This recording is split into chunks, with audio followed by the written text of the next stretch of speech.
बघा मंडळी, मी ना खूप जणाच्या तोंडून ऐकलंय, जर नवरा बायको 5 ते 6 वर्ष एकत्र राहिले म्हणजे लग्न झाल्या तर त्यांचा जे संसार आहे ना ते शेवटपर्यंत एकदम फर्स्ट क्लासपैकी टिकतो.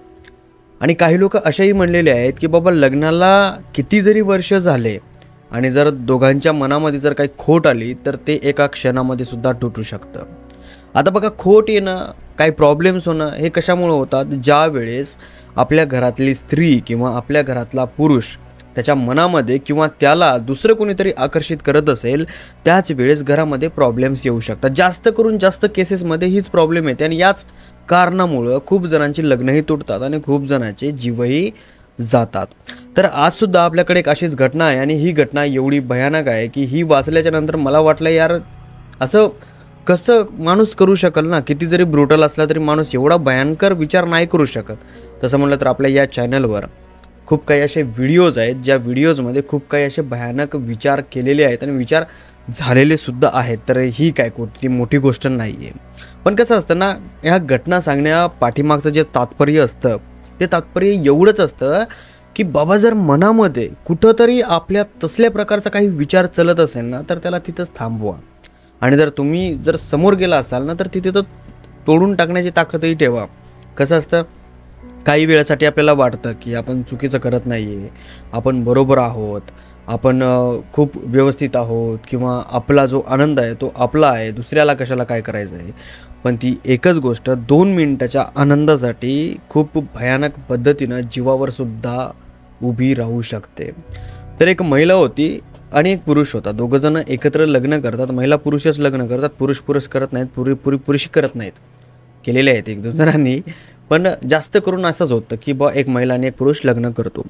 लग्नाच्या नंतर या दोघांच्या लग्नाला कम्प्लिटली 12 वर्ष होतात आणि या 12 वर्षामध्ये या दोघा जणांना एक मुलगी होते आणि एक मुलगा देखील होतो.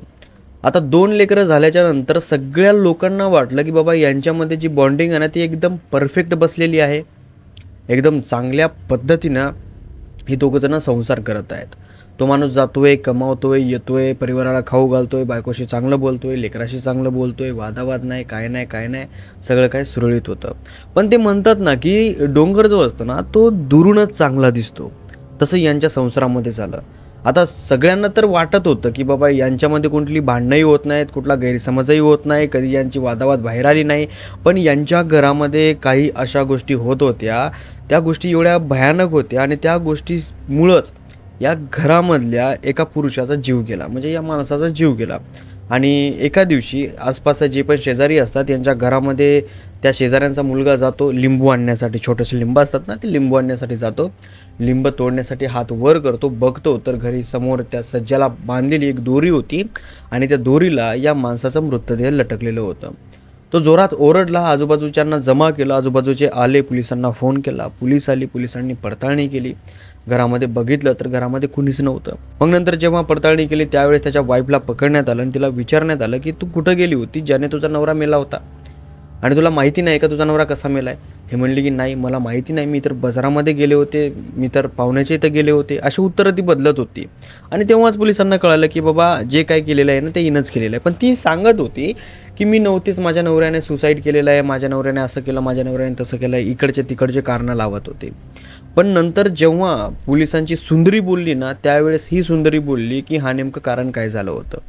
ही म्हणली की माझ्या लग्नाला 12 वर्ष झाले होते आणि 12 वर्षामध्ये मला 2 लेकरं झाले होते, पण या 12 वर्षामध्ये मी माझ्या नवऱ्यासोबत खुश नव्हते.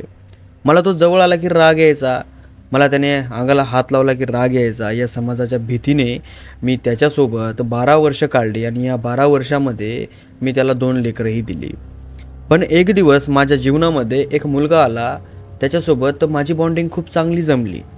त्याला मी चांगलं बोलायला लागले, तोही मला चांगलं बोलायला लागला. त्याचं माझ्यावर खूप जास्त प्रेम झालं आणि माझंही त्याच्यावर खूप जास्त प्रेम झालं.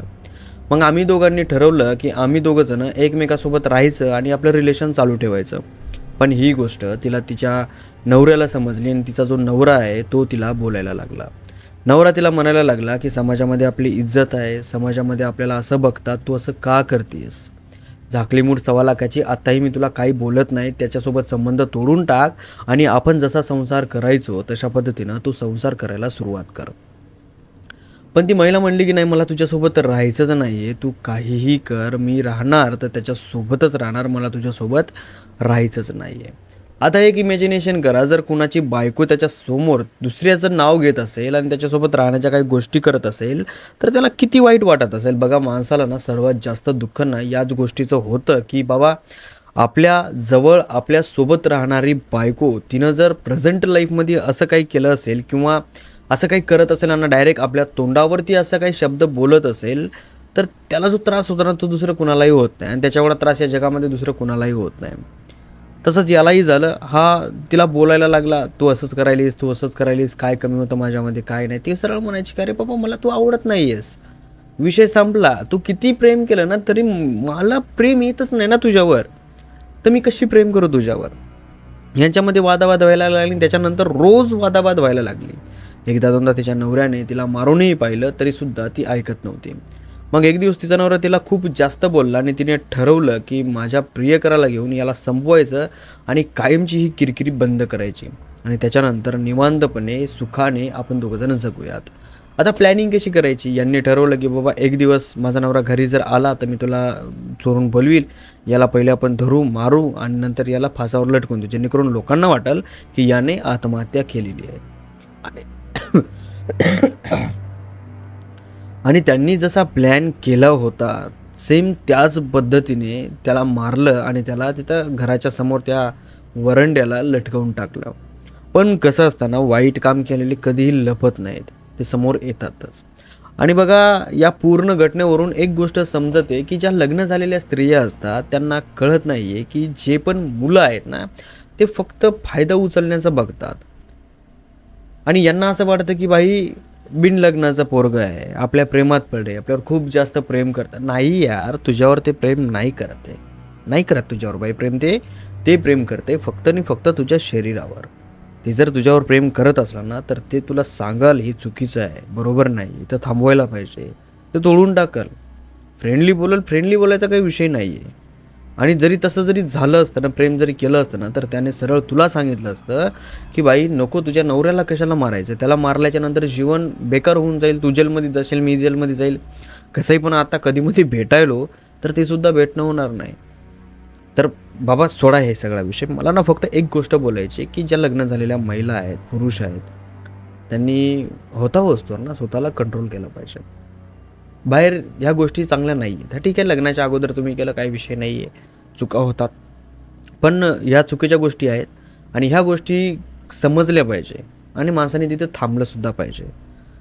तर सोडा हा विषय, तुम्हाला जे करायचं आहे ते करा. मी सांगितल्यानं थोडी ना काही फरक पडणार आहे. ज्याला जे करायचं आहे ते करते, कारण की कलियुग आहे. कलियुगामध्ये देवाचं कोणी ऐकत नाही आहे तर आपण तर तुच्छ माणसं आहोत.